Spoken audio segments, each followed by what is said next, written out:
À toutes et à tous, j'espère que vous allez bien. On se retrouve pour le brief du vendredi 10 avril, il est 8 heures. Aujourd'hui, on va parler donc des news économiques, du ratio long and short, du funding, open interest, des liquidations. On regardera ce que font les whales en finissant par l'analyse technique de Bitcoin. Mais avant ça, on va regarder donc ce qui s'est passé hier. On a eu un beau mouvement sur Bitcoin, donc on a pris les liquidités qu'il y avait à prendre juste ici. Donc ça, c'est plutôt intéressant.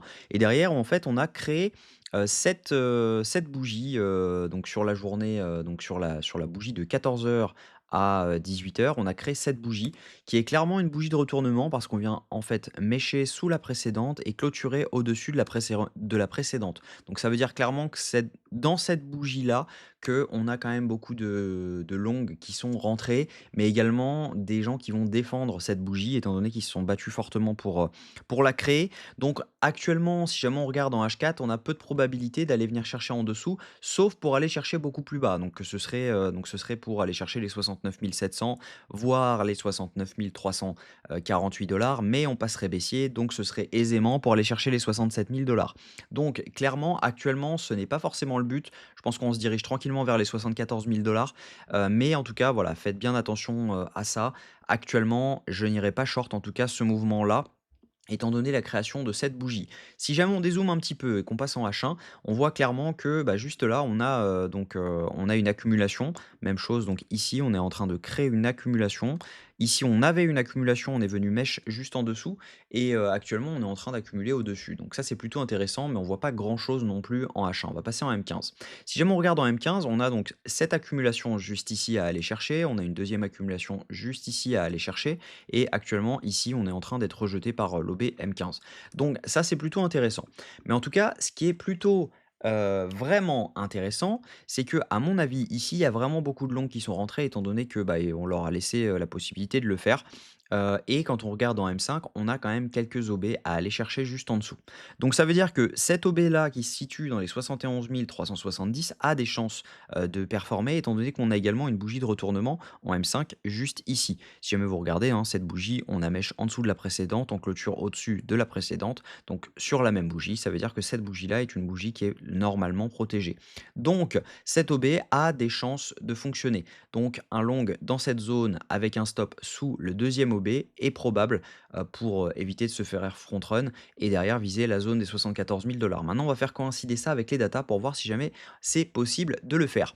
Aujourd'hui, on a donc l'inflation américaine à 14h30. Faites bien attention, on risque d'avoir pas mal de mouvements. Au niveau crypto bubble, ce qu'on voit, c'est qu'on a du vert partout sauf le Tao qui perd 16%. Donc ça, c'est plutôt inédit et intéressant de voir. Je pense qu'il va rebondir maintenant, à voir le pourquoi du comment il a dump comme ça. Parce que clairement, on était sur un pump global sur les cryptos. Donc soit il y a eu un hack, soit il y a eu, j'ai pas regardé du tout. Si jamais vous voulez m'en dire plus en commentaire, ce sera un plaisir d'en apprendre plus. Au niveau funding, open interest, ce qu'on voit, c'est que donc, on a une majorité de longues actuellement qui est en train de rentrer sur le marché. On voit clairement donc une hausse de l'open interest juste ici, donc tout ce pump ici, accompagné donc une hausse majoritaire des longues, même si jamais il y a eu quelques shorts hein, quand même qui sont rentrés, on les a fermés de toute façon pour la plupart. Et là, ce qu'on voit dernièrement, c'est que ce sont majoritairement des longues qui sont rentrées. Et quand vous regardez, les longues ont commencé à rentrer juste sur cette OB. Donc ça, c'est plutôt intéressant. Ça veut tout simplement dire que, bah, logiquement, on pourrait rebondir dans cette OB, aller chercher les BE, ou celui-ci, pour tout simplement clôturer vraiment toutes les positions. Si jamais on commence à voir qu'on a clôturé toutes les positions en allant dans celui-là, c'est celui-là qui fonctionnera. Par contre, si jamais on clôture pas toutes, ce sera le deuxième. Et ça, c'est plutôt intéressant. Parce que logiquement, si jamais on arrive dans cette OB, on devrait avoir fermé la globalité de ces longues et revenir quasiment à l'équivalent d'ici. Ça ferait peur à quelques-uns qui étaient rentrés ici et donc par conséquent, on pourrait aller un tout petit peu plus bas, sur cette zone et ça, ce serait vraiment intéressant donc de faire un mouvement dans lequel on descend juste dans ces zones et derrière ensuite on accumule encore et on a ensuite un rebond dans lequel il nous emmène à 74 000 et ça, c'est très probable. Donc au niveau liquidation, ce qu'on a, c'est qu'on a un cluster à 71 449 donc ça veut dire que si jamais on y va, bah, clairement, on va en fermer quelques-uns et le cluster s'accompagne jusqu'aux 71 155 $. Donc 71 155, ça donne le début, donc la fin de 7 OB juste ici, entre les 2 même. Donc ça, c'est plutôt intéressant. Mais en tout cas, le premier cluster se situe exactement dans cet OB M5. Donc ça, c'est plutôt cool. Et si jamais on regarde sur 3 jours, donc même chose, on a encore des liquidités à aller chercher un peu plus bas. Donc là, il faudra faire attention parce qu'il y a vraiment beaucoup de longues, hein, qui sont rentrées sur, ce pump ici et donc par conséquent, bah, on a quand même beaucoup de liquidités à aller chercher et ces longues ne se sont pas encore fermées. On l'a vu avec l'open interest. Donc clairement, faites bien attention, on peut avoir un rebond dans cette zone, mais les chances de dump à un moment ou à un autre sont très élevées. On reste baissier en haut de time frame.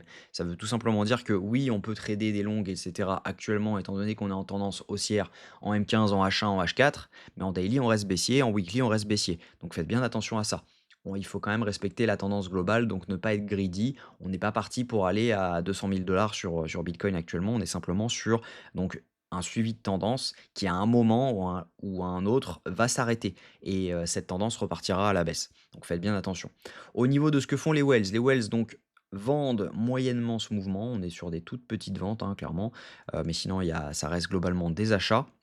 Les micro-wells, elles, achètent globalement, on n'a pas forcément de grosses ventes et les retails achètent globalement également. Donc ça veut dire qu'actuellement, on a quand même une divergence entre le prix et la chart. Parce que là, on est quand même au-dessus de cette zone, là, on est quasiment au-dessus de cette zone et là, on est quasiment, à l'exactitude. Donc ça veut dire qu'il y a quand même une belle divergence entre le spot et la chart et que normalement on devrait se situer dans cette zone-là si jamais on veut rattraper le prix. Donc ça, c'est plutôt intéressant. Donc techniquement, ce que je pense, c'est qu'il est probable, d'aller chercher ces zones-là. Maintenant, on peut les front run, hein, mais en tout cas, ces zones-là, cette zone ici et cette zone ici, sont très probables d'être prises. Donc, c'est la zone des 71 368 et la zone des 71 000 dollars. Il est très probable, à mon avis, qu'on aille chercher ces zones.